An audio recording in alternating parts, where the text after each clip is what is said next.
Hey everyone, Wyatt here from Band of the Hawk, and in this video we'll be looking at the Glizade and the Whirl.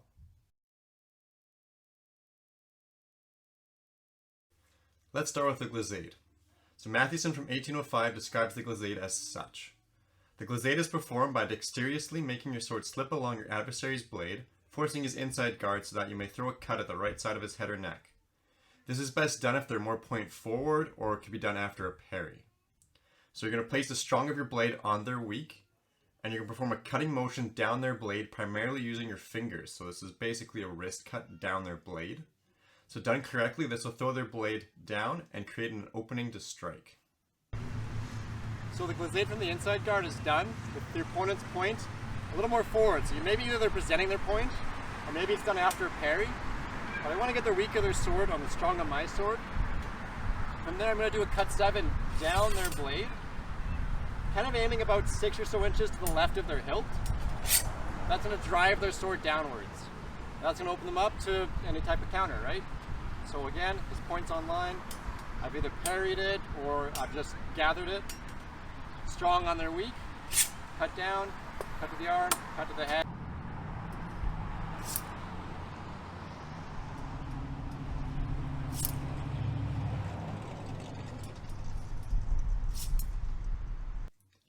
None of the broadsword sources mention a Glizade on the outside, but it can be done, and it is mentioned in some of the small sword texts of the period, most notably as a whip in Lonergan.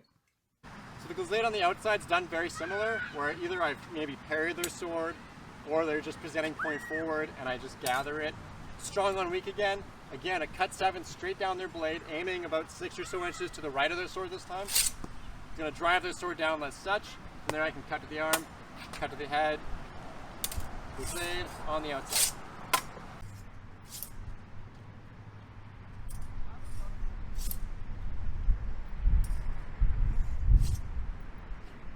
So the Whirl, which Roworth calls a cut under the sword, is done as thus. If on the inside guard your antagonist lowers his point and presents his arm and blade in a line nearly horizontal, so that you can cross about 8 inches of his feeble with your fort, drop your blade smartly across his and wrench his sword to the outside under your blade. Then turn your wrist and cut 5 beneath his blade and recover to an outside guard. So this action is very similar to a Glizade, using almost the same mechanic of cutting down the blade with your fort on their weak. But as you do the Glizade type action, you're going to want to turn your wrist at the same time, keeping it in a tight motion. This will create the desired opening. Mathewson describes his Whirl as throwing down the opponent's sword, which is the opening you will see created here. So the Whirl from the inside guard, again, very similar to the Glizade. The main difference is when I'm basically doing the Glizade, but I'm going to be turning my hand like a doorknob almost as I do the Glizade, and then a bit of motion into like a hanging guard.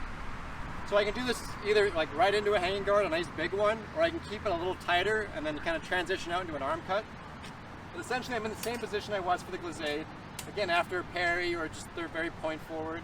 From there I'm going to again turn my hand, do a Glizade type motion, cutting down their sword. This throws their sword wide. From there I can cut to the arm, or I can do that Whirl into more of a hanging guard position. So again, his points there. I can get into more of a hanging guard, thrust, cut, whatever. The main thing is I got to make sure that my motion's very tight. I don't want a big motion where his point's forward here. I don't want a big motion that's whole arm. I'm not going to get that really good sliding, cutting down the blade, whirling motion. Very tight, very much in the wrist and fingers. That gives us a nice big powerful Whirl. Keeps my point online. I'm not doing a big motion of the arm where I can just turn and cut to the arm right after. Makes for a very nice quick action that they might not expect. One more time.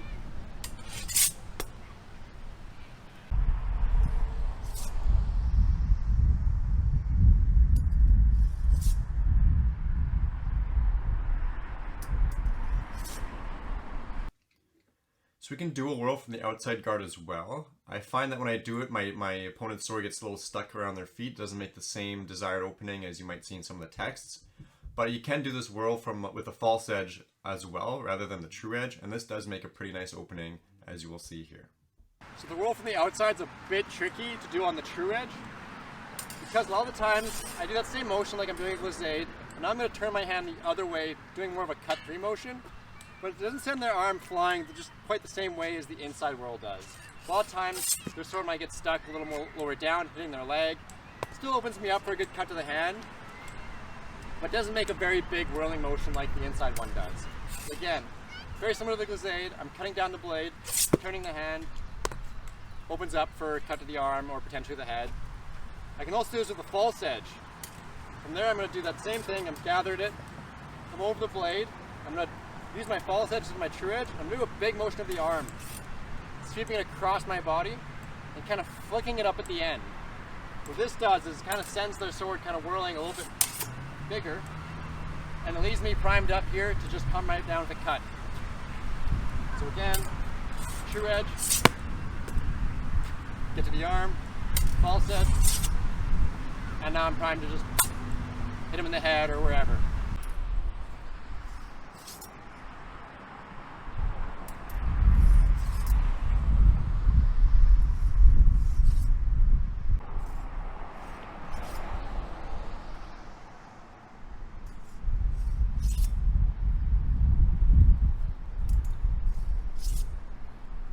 A whirl from hanging guard can be done from prime parade, as described here in Lonergan in 1771. So his is done from bearing, your opponent's bearing your sword.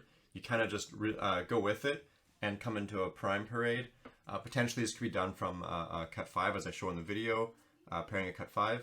But Lonergan describes this as hanging guard like a prime, whirl you round to the outside, turn my wrist to an inside and make a drawing cut at the left of your face.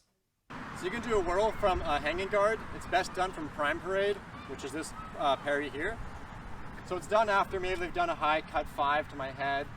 I've parried their sword. I've got their weak on my strong. I'm going to transport their sword over, getting my point up. And now I'm going to do a cut 7 straight down, again about 6 or so inches to the right of their sword. That's going to draw their sword down. So again, this is very similar to a Glizade, the same kind of principles of cutting down their sword. But now it's a bigger motion, which kind of gives us that whirling. So again, I parry their sword, I come around, whirl it, cut to the head, or cut to the arm, what have you. I bring it around, cut down.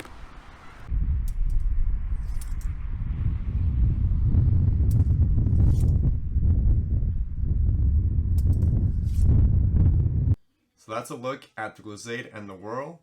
Hope you enjoyed the video. Thanks for watching.